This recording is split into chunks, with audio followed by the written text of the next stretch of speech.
Bom, pessoal, nessa aula agora a gente vai falar sobre os núcleos da base. Tá? É um tema que eventualmente pode chegar a ficar confuso, principalmente quando a gente faz uma leitura nos livros texto, vê muita imagem, cheia de informação, acaba complicando um pouquinho da gente entender. Tá? Eu fiz essa aula justamente para tentar simplificar e falar só das coisas que são mais aplicáveis à clínica, tá? Sem detalhe embriológico, sem entrar em detalhes anatômicos específicos. Eu vou frisar os núcleos da base que são importantes para a clínica, né? E vou fazer uma aula direcionada justamente para isso. Tá? Vou tentar explicar um pouquinho como é a fisiologia dos núcleos da base, para que a gente consiga aplicar na neurologia clínica. Então, a ideia é que vocês, primeiro, saibam quais são os núcleos da base e como eles se relacionam, entendam como é a dinâmica básica desse sistema, né? Como é que ele funciona, e entender o princípio que vai reger as síndromes que decorrem dos defeitos desse sistema. Aí, só para lembrar um pouquinho, eu falei para vocês lá na primeira aula do nosso curso que o sistema nervoso é um sistema integrativo responsável pela interação do indivíduo com o meio externo e consigo mesmo. E falei que ele faz isso através de 3 funções que aí podem englobar tudo de uma forma bem resumida, né? As funções sensitivas, os sistemas sensitivos, o processamento dessas informações na cognição e, finalmente, uma resposta ao ambiente, uma resposta motora. E a gente viu também que essa resposta motora ela é realizada através de 2 neurônios. A gente tem um córtex motor, certo? Que tem um neurônio que manda a informação para um segundo neurônio, localizado na medula espinhal. Esse segundo neurônio vai através de raízes, plexo, nervos, junção neuromuscular e músculo, realizar o movimento. Né? A esse primeiro neurônio, a gente dá o nome de sistema piramidal e de algumas relações deles na medula. E ao segundo, a gente deu o nome de unidade motora. Mas, como a gente também já conversou na nossa aula, por exemplo, de cerebelo, esse sistema motor precisa de uma regulação. Essa regulação é feita por 2 sistemas. O sistema cerebelar, que ajuda aí, por exemplo, no controle do tônus do corpo. Toda vez que a gente realiza um movimento, o tônus de outros músculos do corpo que não estão necessariamente realizando o movimento precisam ser ajustados para manter o equilíbrio. O cerebelo também ajuda no aprendizado motor, né, para que as coisas vão ficando mais fáceis conforme a repetição. E existe um outro sistema, que é justamente um sistema que recebeu o nome de sistema extrapiramidal, que está representado até aqui, ó, essa piramidezinha, certo? Um núcleozinho aqui embaixo, laranja ou amarelo, enfim, e por esse aqui também. Esses são os nossos núcleos da base. Eu já vou dar o nome deles. Tá? Mas é esse sistema que regula a motricidade com relação à quantidade de informação que é necessária realmente para realizar o movimento. Né? A quantidade de informação que sai do córtex que precisa chegar adequadamente no segundo neurônio. Né? Isso é feito através de 2 vias que a gente vai conhecer mais à frente. Mas vamos lá, vamos entender quem são esses núcleos da base. Né? Essa imagem aqui mais rosa, avermelhada aqui, certo? Os 2 maiores núcleos da base são o núcleo caudado, parece uma cauda, tá vendo aqui? Essa coisa mais externa, essa estrutura mais externa. E o putamen, tá? Que é essa região mais central. Então, putamen e núcleo caudado. O putamen e o núcleo caudado, eles são muito intimamente relacionados. Dá para ver até porque tem umas estruturas, umas estrias aqui que conectam o caudado e o putamen. Por conta dessas estrias que estão conectando eles vão receber o nome de striatum. É assim que a gente vai se referir a eles daqui para frente. Striatum, caudado e putamen. Mais internamente, a gente tem 2 estruturas que são chamadas de globos pálidos. Né? Um externo e um interno. Então, núcleo caudado, putamen, globo pálido externo, globo pálido interno. E aí, medialmente, vem aqui a cápsula interna e depois os tálamos, da que a gente já conversou nas nossas aulas. Tá? A gente consegue ver isso num corte sagital de ressonância. Ó. Essa região aqui de azul escuro, caudado e putamen. Tá? E a região de azul mais claro são os globos pálidos. A gente consegue ver até aqui na ressonância. Ó. Caudado, putamen, globos pálidos. Mais aqui dentro. Aí vem a cápsula interna, cruzando, atravessando eles, e os tálamos mais posteriormente. E além desses 4 que nós já conversamos, caudado, putame, globo pálido externo, globo pálido interno, a gente tem mais 2 que estão aqui nesse corte axial. Tá? Um deles também foi falado na aula de encéfalo, que é o núcleo subtalâmico. E o outro foi falado na aula de mesencéfalo, que é a substância negra. E aí eu vou fazer aqui uma imagem representativa desses núcleos todos, certo? Esses são os nossos núcleos da base, que eu organizei para facilitar o entendimento das vias, mais para frente. Então a gente tem um estriato, caudado e putame, um globo pálido interno e um externo, a substância negra e o núcleo subtalâmico. E aí, como é que funcionam as conexões desses núcleos da base? Né? Primeiro, para ele regular a informação que vem do córtex, precisa ter conexão com o córtex. Tá?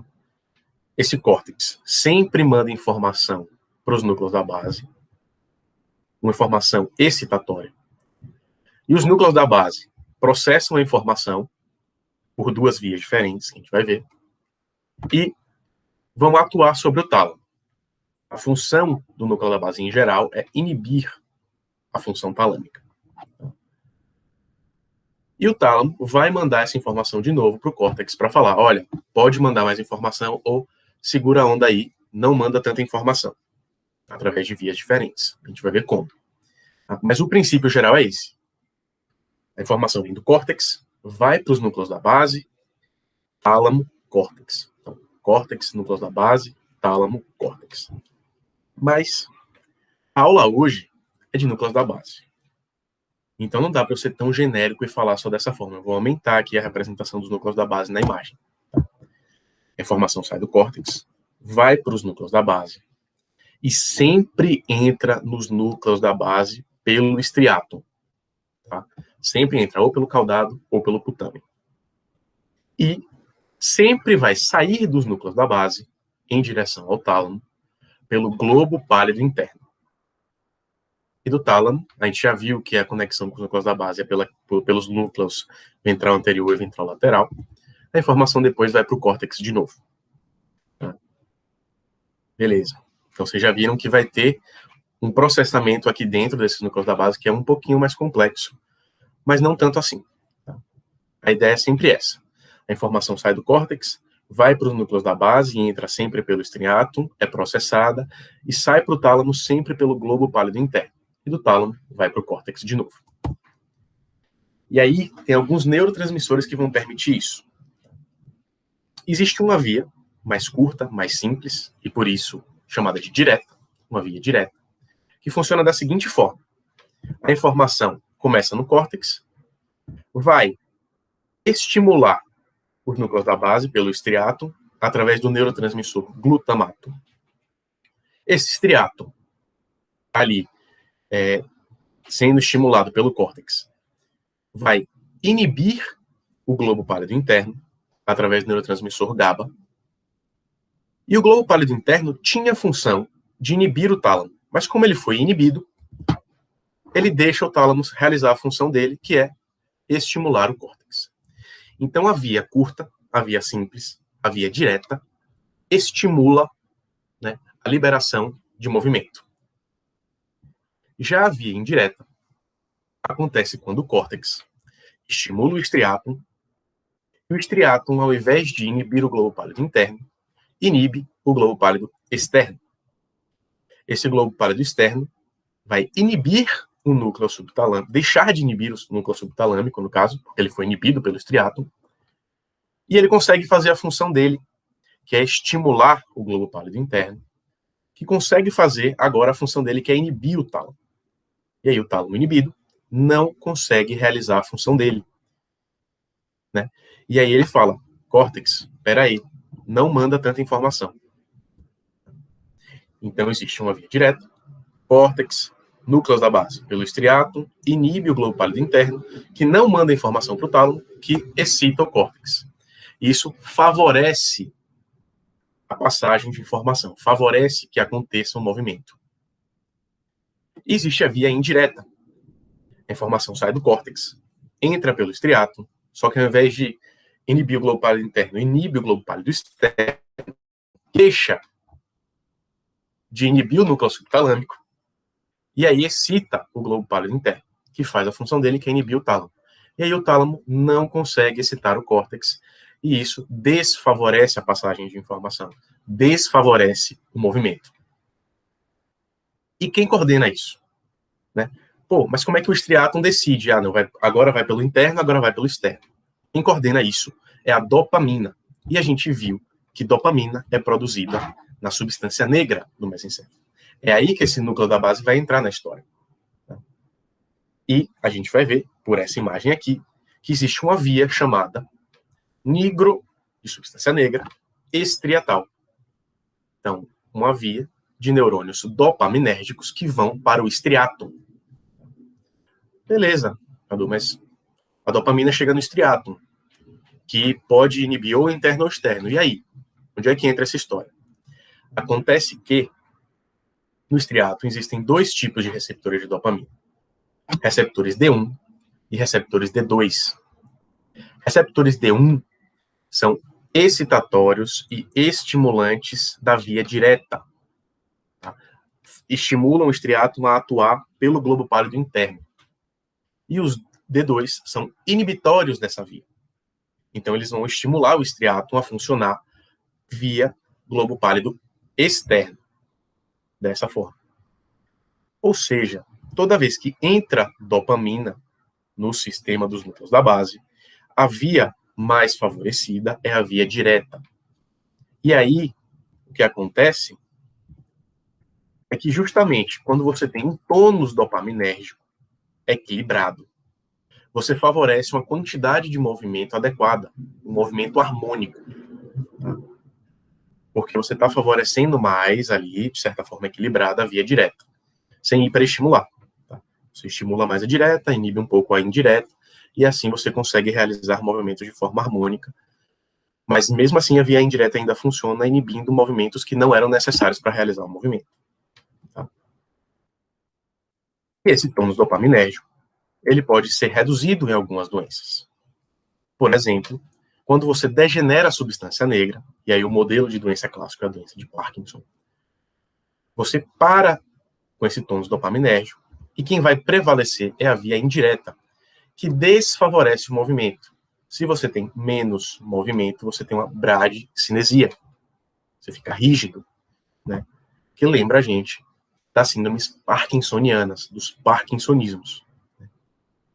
E aí, a gente tenta tratar síndromes parkinsonianas, tentando repor, né, essa dopamina que está em deficiência, porque a substância negra não está mais lá mandando tanta dopamina. Ou a gente tenta manter a dopamina que já está no sistema preservada, sem ser degradada. A grande medicação que a gente usa para isso é a levodopa. A levodopa consegue atravessar a barreira hematoencefálica e lá se transformar em dopamina. Se a gente desse dopamina direto, a dopamina não atravessa a barreira hematoencefálica. Então, inclusive, a gente precisa da levodopa com a substância que impeça que ela seja transformada em dopamina no sangue, que é a benserazida. Por isso que sempre que a gente prescreve levodopa, é levodopa benserazida. Tá? Aí ela atravessa a barreira hematoencefálica, vira dopamina e realiza a função dela. Como eu falei, uma das formas é dar levodopa. E tem que ser levodopa junto com alguma coisa para poder chegar no seu nível central. Então, levodopa benserazida. Outras medicações que a gente pode usar são, por exemplo, as medicações que vão impedir a clivagem da dopamina, certo? No sistema nervoso central, por exemplo. Então, a gente pode inibir a enzima CONT, inibidores da CONT, que fazem isso no sistema nervoso periférico, principalmente, mas pode fazer no central, que são o entacapone e o tolcapone. É um remédio que geralmente você tem que dar próximo de quando você dá a levodopa benserazida, porque ele vai ajudar essa levodopa a chegar no sistema nervoso central também. E um outro tratamento é você dar um inibidor da outra enzima que degrada a dopamina no sistema nervoso central, que são rasagilina e selegilina, inibidores da MAO. Tá certo? Mas a gente tem que tomar muito cuidado para não exagerar nisso. Porque se a gente der levodopa demais, a gente vai hiperestimular a via direta. Isso vai gerar um excesso de movimento. Né? Síndromes hipercinéticas. E no caso de quando elas acontecem por medicação, a gente chama de discinesia, né? Movimentos que você não queria realizar para executar a função que você queria fazer. E aí é o exemplo de como funciona, né, a fisiopatologia da doença de Parkinson e como a gente tenta tratar nessa via.